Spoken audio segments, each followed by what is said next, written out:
જય સ્વામિનારાયણ. નૃદેહ માદ્યમ સુલભમ દુર્લભમ પ્લવમ સુકલ્પમ ગુરુ કર્ણધારમ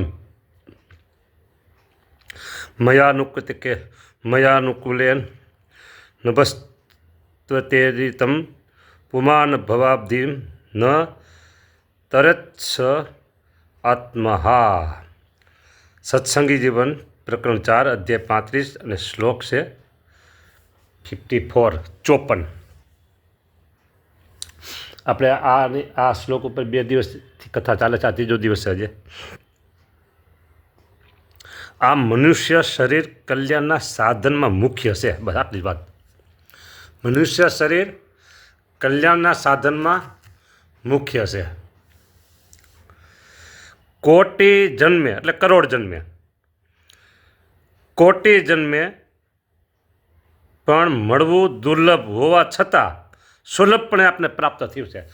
કોટી જન્મે, કરોડ જન્મે પણ મળવું દુર્લભ, એ છતાંય આપને સાવ સુલભ પ્રાપ્ત થયું છે.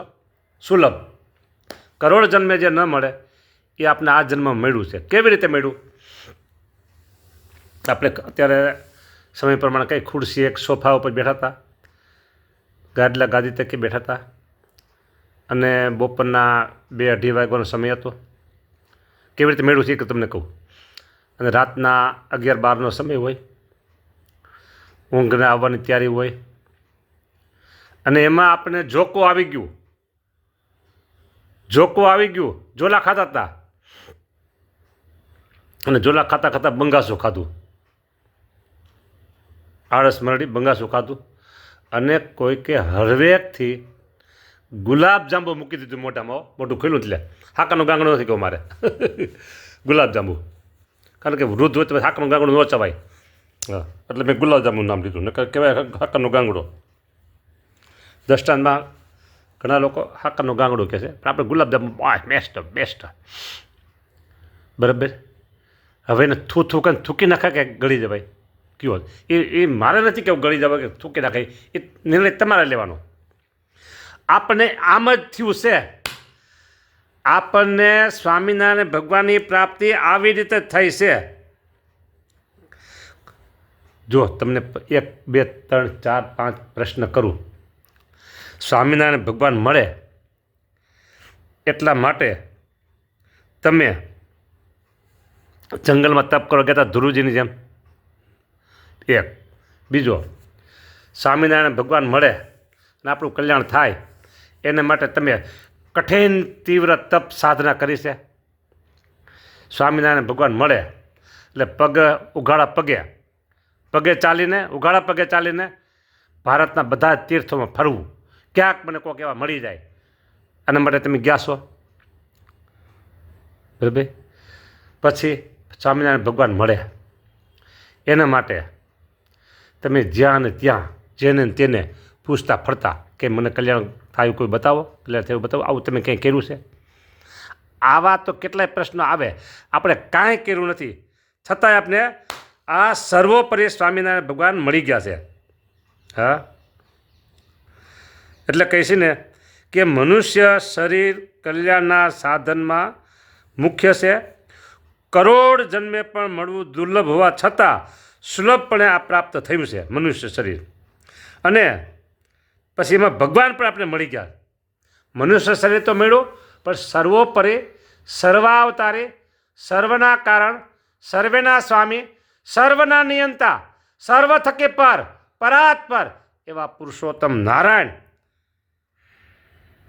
એની આગળ અનંત હાથ જોડીને ઊભા હોય છે. અનંત અક્ષરધામના મુક્તો ઊભા હોય છે. એ સિવાય બીજા એવા સર્વોપરી સર્વ પ્રકારના સાધન જ્યાં પૂર્ણાવતિ પામે છે એવા પુરુષોત્તમ નારાયણ આપણે મળ્યા છે. એટલે કે છે સર્વ પ્રકારના સાધનો સિદ્ધ કરવા તે સમર્થ છે. આ સંસાર સાગરને એટલે મનુષ્ય શરીર મળ્યું છે, સર્વ પ્રકારના સાધન સિદ્ધ કરવા આનાથી સાધન સિદ્ધ થાય છે મનુષ્ય શરીરથી, બરાબર. એટલે શરીર આવું મળ્યું છે અને પુરુષોત્તમ નારાયણ, મારે બે વાત ચાલે છે, આ બે થરી. પછી આ સંસાર સાગરને તરવા નૌકારૂપ છે, એવો નૌકારૂપ છે ને સદગુરુ તેના કર્ણધાર છે. આ સંસાર સાગરને તરવા મનુષ્ય શરીર નૌકારૂપ છે અને સદગુરુ તેના કર્ણધાર છે. બોલો, હું તમને કહું છું, મારી વાતમાં 100% વિશ્વાસ રાખજો. હું તમને ક્યારેય ગેરરસ્તે નહીં દોરું. આવું 1000 વખત હું બોલી ગયો છું કે તમને ક્યારેય ગેરરસ્તે નહીં દોરું. કદાચ ને ક્યારેક કડવી વાત પણ આવી ગઈ હોય, પણ તોય એ કડવી વાત છે ને આપનો રોગ કાઢનારી હોય. હા, કર્ણધાર એવા સદગુરુ મળ્યા છે, સદગુરુ મળ્યા છે, મળ્યા છે બસ. અને જો તમને સાચી વાત કરું, સદગુરુ મળ્યા હોય, કલ્યાણ કરી દે એવા જ હોય, બરાબર. સ્ત્રી ધનનો સદંતર ત્યાગ હોય, જ્ઞાન ભક્તિ વૈરાગથી ભરપૂર હોય, ભજન ભક્તિથી ભરપૂર હોય, બરાબર. અને સદગુરુ સાધુતાની મૂર્તિ હોય, સત્પુરુષ તરીકે સારામાં સારી જેની નામ ના હોય, આવા સદગુરુ મળ્યા, સત્પુરુષ મળ્યા, કર્ણધાર છે. પણ જો એક વાત તમને હું કરું, કડવી લાગે તો ચૂકી નાખજો અને ગળી લાગે તો ઉતારી દેજો પેટમાં. આ હરિભક્તો ઓને માને છે, આ સાધુ ઓને માને છે, આ હરિભગત આવો છે, આ સાધુ આવો છે, આ સાધુને પ્રાઇવેટ મિલકત છે, આ હરિભગત એને ભજે છે, એને માને છે, આ હરિભગત આમ છે, ઓલા આમ છે, આ ઓને માને છે, આ ઓને માને છે. આવી જે આ વાત કેવી કહેવાય ખબર છે? આવી જે હળવી વાત અને શરીરને અને આત્માને નુકસાન કરે એવી વાત ક્યારેય કોઈને કરવી નહીં અને કોઈ કહે તો સાંભળવી નહીં, કરવી નહીં. હા, હું તો તમને એટલું કહું છું, નામ લઉં કે ન લઉં, આખી દુનિયા જાણે જ છે બધી, બરાબર. બે પક્ષ, બે ભાગ જે છે, કોઈ કે જૂના અને કોઈ કે નવા, જે કહેતા હોય તે. જો તમારા હૃદયની શુદ્ધ ભાવના છે અને તમને જ્યાં અનુકૂળ આવે ત્યાં તમે એને વિશે આસ્થાવાળા થાવ, નિષ્ઠા રાખો.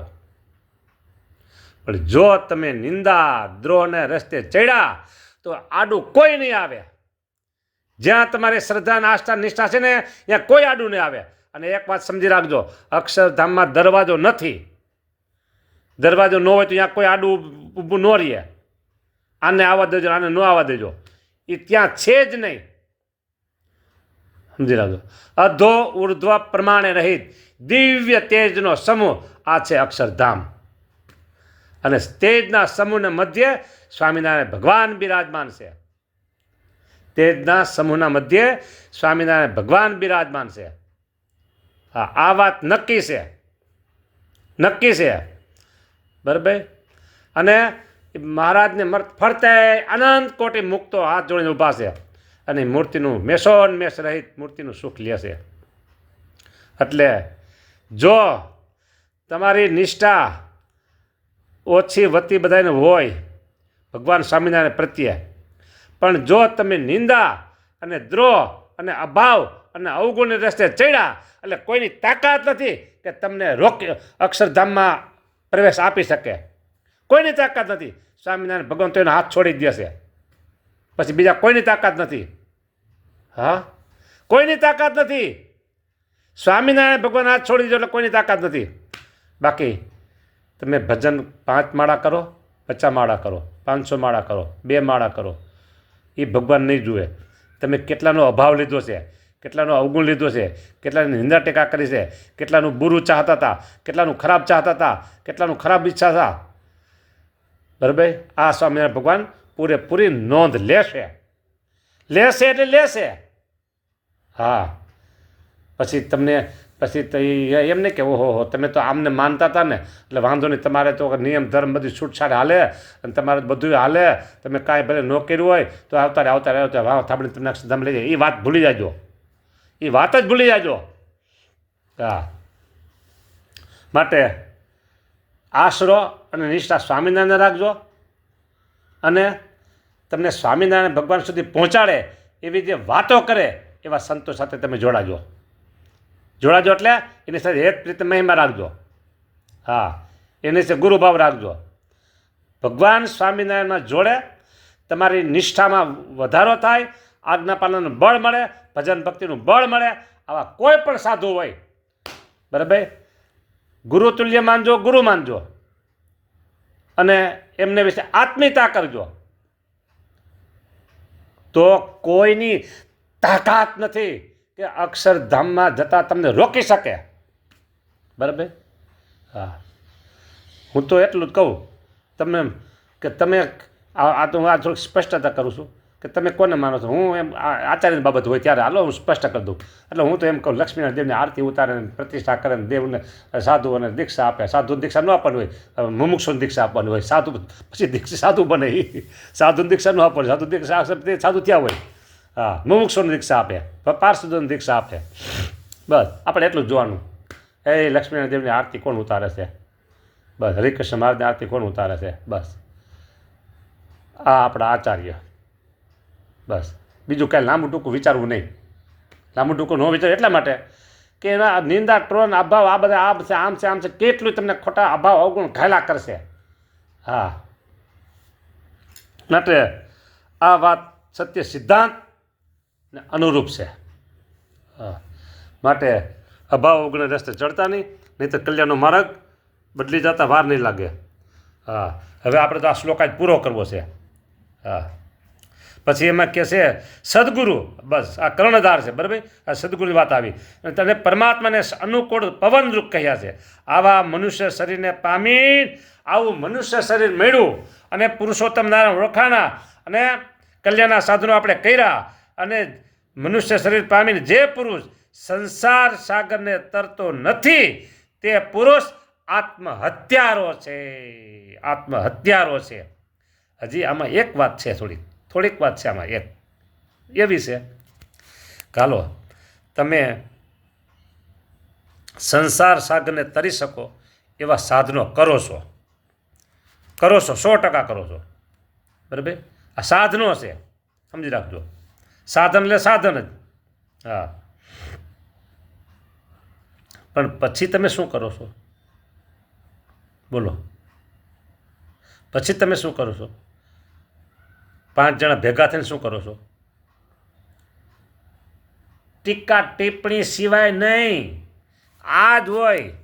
હા, ટીકા ટિપ્પણી જ કરે. જો આ કથા કેટલાને મળતી હોય ને કેટલા સાંભળતા હોય એ મારે જોવાનું નથી. મને તો આ શ્લોક પ્રમાણે આવ્યું એટલે તમને મનુષ્ય શરીર મળ્યું છે, કર્ણધાર જેવા ગુરુ મળ્યા, સાધુ મળ્યા, સદગુરુ મળ્યા અને તમે આ મનુષ્ય શરીરથી પુરુષોત્તમ નારાયણ પામી શકાય એવા સાધનો કરો છો. બરાબર, આત્માની ઉન્નતિ થાય એવા સાધનો કરો છો અને પછી ભેગું જો એટલું બધું કરતા હો ને તો એ તમારા માટે હાનિકારક છે. આટલું જ મારે કહેવું છે, બસ હાનિકારક છે, સુખકારક નથી. બસ એટલે અહીંયા કીધું કલ્યાણનું સાધન નૃદેહ માધ્યમ સુલભમ દુર્લભમ સુદુર્લભમ પ્લવમ સુકલ્પમ. બરાબર, ગુરુ કર્ણધારમ. પછી મયાનુકૂતેન નભસ્વતેરિતમ પુમાન ભવાબ્ધિમ ન તરેત છ આત્મ. હા, એટલે આત્મહત્યારો કીધો. જો પછી આ જે આત્માનું કલ્યાણ નથી કરતો એ પછી આત્મહત્યામાં જ ગપ જાય, આત્મહત્યારામાં જ જાય. હા, આ સંસાર ના સત્સંગ, સંસારમાં રહી અને સત્સંગના એ મહામૂલ્યો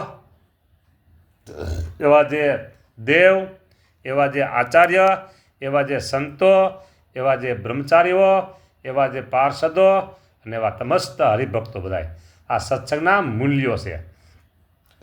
બરાબર, સત્સંગના મૂલ્યો છે અને કલ્યાણ કરે એવી વાતું છે. આ કલ્યાણ કરે ને એવી આ વાતું છે. માટે આપણા આત્માનું કલ્યાણ થાય ને એનું જતન વધારે કરવું. આત્માનું કલ્યાણ થાય એનું જતન વધારે કરવું. હા, નકર ક્યારેક ગાડી ટ્રેનના જે પાટા હોય ને એની ઉપર ખડી જાય, અકસ્માત થઈ જાય અને કેટલાના મૃત્યુ થઈ જાય, એમ આમાં એવું જ છે. જો તમે ધ્યાન ન રાખ્યું અને તમે આડાહવડા વળતા, બરાબર, આડાહવડા એટલે એટલું જ છે કે જો ઓલા પ્રાઇવેટ સંસ્થાવાળા છે, ઓલા આમ છે, ઓલા આમ છે, આ તમારી ગાડીને છટકાવી દે છે પાટા ઉપરથી. આ વાતું હું આજે ચોખ્ખી સ્પષ્ટ આજે વાત મેં તમને કરી છે. બરાબર, હા, પ્રાઇવેટ સંસ્થા છે, બરાબર, કે તમારી વ્યક્તિગત તમારી વાતો કરું. અત્યારે જે કોઈ મિલકતધારીઓ છે ને એના વડવાઓ બધા અહીં મૂકીને જ ગયા છે, કોઈ ભેગું નથી લઈ ગયા, કોઈ ભેગું નથી લઈ ગયા. ને પ્રાઇવેટ સંસ્થાઓ છે ને એ કોઈ કાંઈ ભેગું લઈ નથી ગયા. અમારા ગુરુ હો ભજન ભક્તિ કથા વાર્તા કીર્તન બધા ખૂબ કરાવ્યા ને એ ભેગું લઈ ગયા. આની પ્રોપર્ટી આને બધી પડી છે, આને પડી છે. પણ એ આ પ્રોપર્ટી કયો કે મિલકત કયો કે ગુરુકુળ કયો સંસ્થા કયો એના માધ્યમથી હજારો જીવોને મોક્ષનો માર્ગ બતાવે એના માધ્યમથી હો. તો પ્રાઇવેટ સંસ્થા આ કામ કરે છે. હજારો લાખોને ભગવાનના ધામ સુધી પહોંચાડે છે, ભગવાનની મૂર્તિ આપે છે. આવાનો તમે અભાવ અવગુણ લ્યો ને તો નરકના ખાડા છે, બીજું કોઈ પ્રાપ્તિ નથી. અભાવ અવગુણ નરકનો ખાડો જ છે, સમજો. આઘા રહેજો તેથી અભાવ અવગુણથી.